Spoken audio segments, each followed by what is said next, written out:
All right, so I chose to do chapter 12 of Gas and Seiter on deception. When I actually pulled this up and saw what chapters we were able to do, I was actually pretty excited because deception's kind of interesting to me. So let's hop right into it. So, what is deception? There's lots of different ways that people can deceive and different lies that people can tell, and it's all different. There's so many different ways to deceive somebody and to tell lies. So to start off, we'll just kind of go through different ways that people will tell lies. So sometimes there's lies to benefit others, lie to affiliate, lie to avoid invasion of privacy, and lie to avoid conflict. So the first one, lie to benefit other, like the example, Babs knows that her husband's asleep. She tells the salesman that, hey, my husband, he's not here or whatever. It's a lie to somebody to benefit somebody else. So it doesn't benefit Babs, but it would benefit her husband because he wouldn't want to be bothered by them, right? Lie to affiliate.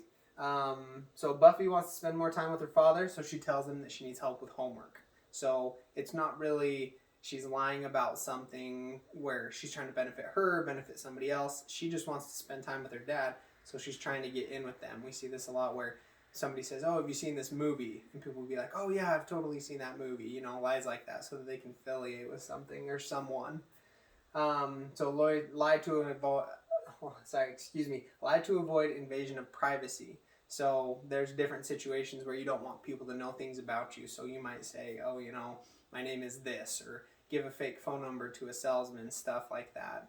That way nobody's invading your privacy.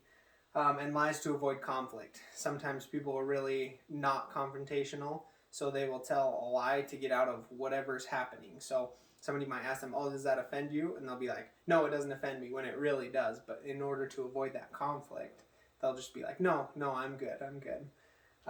There's quite a few others. Lie to appear better. We see this all the time, especially with social media nowadays. People lie, make themselves look better. It's happened since the dawn of time almost, that people do that. Lie to protect self. This is pretty similar to avoiding invasion of privacy. Sometimes you don't want to, people to know things about you, or you did something wrong and you're lying in order to keep yourself safe. Like people do this to cops all the time. You see in movies and stuff like that where, they'll lie to protect themselves and then they'll come clean or, tell them, the cops, what they actually know about a crime that was committed, something like that. Lie to benefit self. That can also be pretty similar to lie to protect self. Or like in this case, the example, Fabio tells his parents he needs extra money for textbooks so they can go to a Lady Gaga concert. Obviously, he didn't need money for textbooks, but in order to go to the concert, he needed extra money, so he lied to benefit himself. And then there's lie to harm other, where you might lie, again, to the cops, and instead of lying to them to protect yourself, you're actually lying to pin it on somebody else if you did something wrong, or lying to make it seem like somebody knows something that, that the cops already talked to and they said they didn't know anything, things like that. There's so many different ways this could be used, but just for a quick example, I keep going back to cops because people lie to cops all the time. They lie to parents, like the lie to benefit self, things like that. So that's all the ways that people can be deceptive. So all of these ways of lying pretty much sums up deceivers in a nutshell. So here's like the theoretical frameworks for lying. The 4-factor model. So basically, instead of focusing on what people do or the lies that people say, they actually go on and it says, rather than simply list all the things that people do when telling lies, the 4-factor model goes into explaining the underlying processes governing deceptive behavior. So it doesn't just say this is what they do when they lie. It actually goes into why they're doing it. Why are they lying? Are they, again, protecting themselves? Are they lying to harm others? Are they lying to benefit? Are they lying to avoid invasion of privacy? It basically dives more into the in-depth of why people are lying and not just what they're doing when they lie. And then the interpersonal deception theory, its goal is to view deception as an interactional phenomenon in which both senders and receivers are involved, simultaneously encoding and decoding messages over time. So this one just includes the sender and the receiver, kind of focuses on that and that whole thing that goes on there. And you can never have anything without criticism. So there's criticisms of these theoretical things, saying, like some researchers are skeptical about the way that we understand how lies are told, things like that.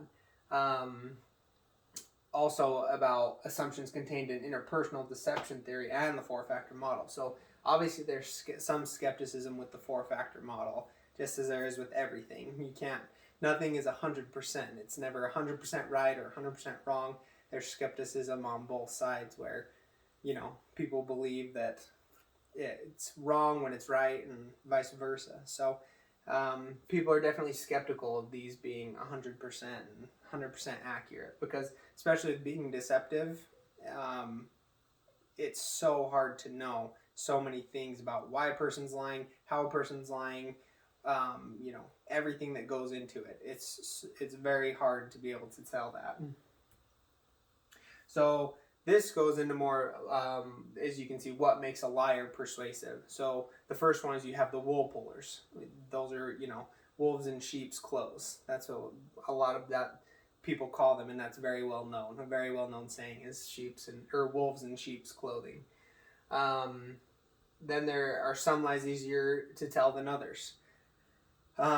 This all depends on how spontaneous the lie is. If you've had time to prepare for a lie, it's a lot easier to make sure that all the cues that you're going to give when you're lying, that you can cover those up better. But if it's more spontaneous, you definitely give a lot more cues of, holes in your story, as some people would say.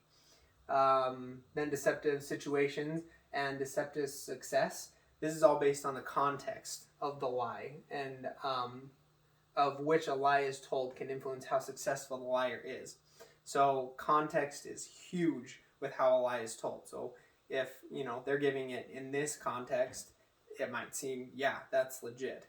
But if it's given in a different context and you look at it in a different way, it could be fairly easy to tell that they're lying.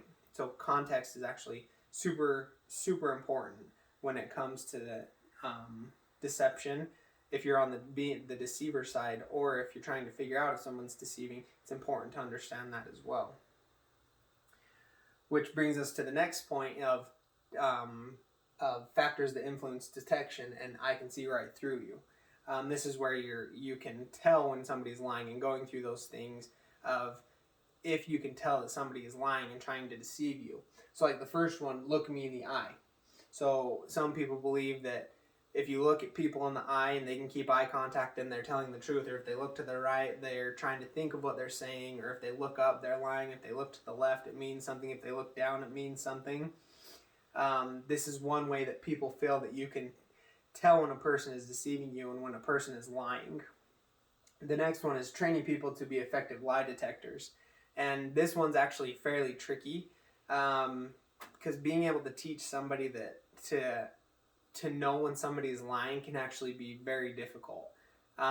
There's so many different cues, and like we talked about context, you have to know the context and understand different points of view that a lie is coming from. It can just be very hard. It's possible, obviously, because we have cops, FBI, CIA, they train to be lie detectors, human lie detectors, basically. And some people just have that intuition where they know when somebody's lying. They can just tell.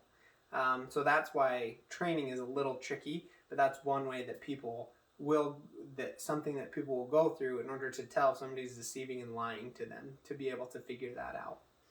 I kind of went over this already. Humans as polygraphs. You can train people, and they can go through training, they can figure it out like we talked about, and there's some people who are just born with the gift and they just know when somebody's lying to them. They can understand, they feel it, they see everything. So many different things go into it as far as people being trained and people being natural at it. The last one, familiarity, biases, and deception detection. It says, does knowing a person help us detect his or her deception? Several researchers have asked this question, but for quite some time, results of such studies seem mixed. I believe that this is true. Moms can tell when their kids are lying sometimes, and sometimes they can't. Even how many times they've lied to them and told them the truth. Sometimes they get away with stuff, sometimes they don't. So it doesn't always matter if they know the person. They still might be able to get away with a lie, or they might get caught.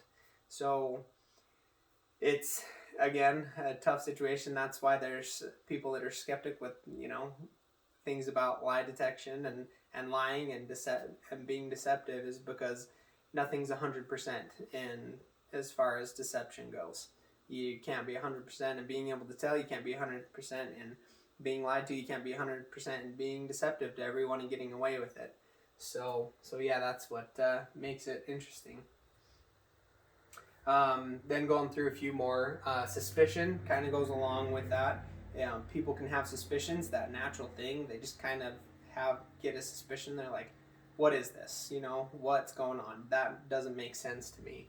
Probing and deception detection.